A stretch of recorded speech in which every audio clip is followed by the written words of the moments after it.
remember too, when you speak about all these things, the government can call you also. Right. Ask you to come to court as well and state the claims that you said because you already said them. So there's a possibility down the line they could call him in.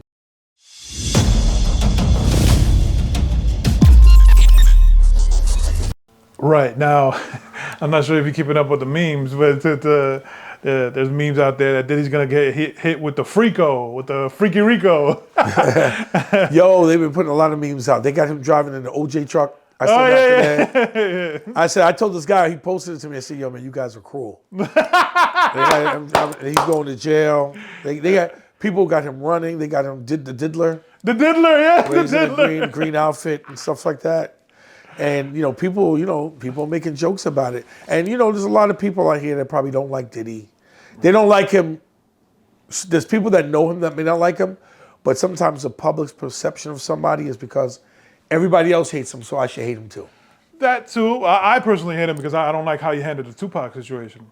Well, going back to that case again, that's a whole nother investigation. And like I said, all the guys in the Tupac case pretty much are dead except for Keefe D. Right. And Keefe D got arrested. So yeah. The government, the state of Nevada has that case. It's not a federal case. I think it's a state case. Yeah.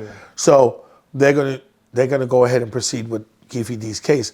Now, that case has a lot of bumps in the road too because of him speaking on all these social media platforms, right, saying everything that he did. Mm-hmm. And maybe he thought it was okay to say all of that and nothing was gonna happen to him. But now it's come back to haunt him. Right. Right. Now, we had a conversation, a personal conversation the other night, and you told me about a particular person, Gene Deal. Gene Deal has been making his rounds on social media, saying this, and I'm not sure whether they're true or not. A lot about Puffy's sexual activity, So, and we talked about how he may be. What do you call it? Well, listen, I don't want to speak on Gene because whatever he's doing, he was there.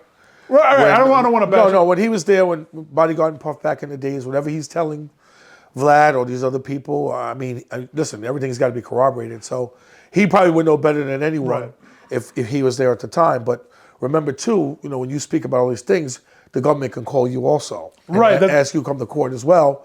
And state the claims that you said because you already said them. So there's a possibility down the line they could call him in and talk to him. Like I said, he probably would know more about Puff back then because he was around him more than anybody back in those days. Well, that's my point. Well, they could call him as a character witness. I don't know. I can't say a character. They would call him. I don't know. They would call him as somebody who knew certain things that went on because he's already. And all the stuff that's being said right now, it's not just him, it's a lot of people that are just saying a lot of things right now about what Puff did back then. So they could call all those people. The government could call all of them and interview all of them and bring them into court for all the stuff they said. And they can't avoid it because it's hard to avoid that because the government will subpoena you and they'll tell you, hey, you said this, you said that, I'm going to bring you to court. So that could happen, Right. And some people may not even be comfortable on the stand because they live by a certain rule, no? Well, yeah, there's certain people that say we don't talk, I'm not snitching, whatever, but that doesn't really apply with the government. They don't tolerate that. It's like, exactly. I'm just saying, it's just like, it is what it is. But like I said, there's a lot of people saying a lot of things about him, about Puff did this, Puff did that. And remember, the government can call you and bring you in to interview you about what you know, what you saw, not what you heard. They don't want hearsay. They want to know if you were there and you have credible information. Right. And you told me just before we started recording that you heard that Puff may have been arrested. I heard he may have been arrested. There's a thing where I've been getting a lot of calls from a lot of people about Puff, and they would tell me, he might have got arrested, and he might be booked already. So I guess we'll know. We'll know in the next day or so because. Everybody will report if he's been arrested. It's public information anyway, right. So it'll come out. You see, it reminds me of the Keefe case because once first Keefe got raided, and not too long after, he got arrested. So that's like sort of a timeline. And once he got arrested, everybody was looking towards Diddy. Like, well, okay, well, how does Heat fit in, or is he next? Is he gonna get arrested? So it's You're talking funny. about with Keefe D. Right. Well, when Keefe D got arrested, listen, Keefe D kind of incriminated himself. Let's just put it the way it is.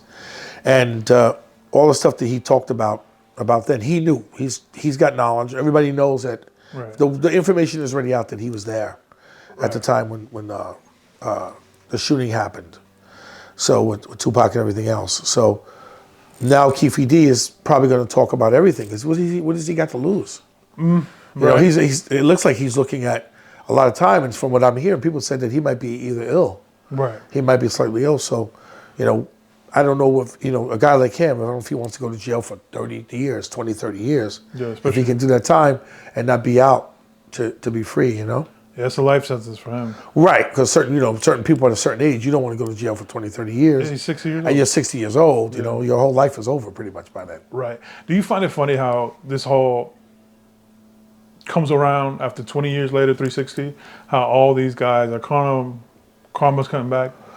You know what it is? It's true. Karma does come around when you go out and do a lot of things. It's a shame, but things do have a habit of coming back when you're doing bad things. So, you know, I mean, I'm not surprised. Things happen. And, you know, in the world of the rap music world, it was a violent time at one time when I was investigating it. And there was a lot of incidents with a lot of things with a lot of people that went on. Because it wasn't just me investigating just one rapper. It was the community itself of all the rappers. And there's some rappers that are not here anymore. There are some that are here. And, you know, they're older now. And now social media is bringing out all these new young rappers that people never heard of. And they're bigger than the rappers that are old school. Because social media is putting them out, and these guys are getting like 1 million hits. And they're becoming really famous and really big really fast. And then people know the craziest thing is people will know social media influencer faster than they'll know an actress or an actor. You know, and that's crazy, right? Right. That's really crazy.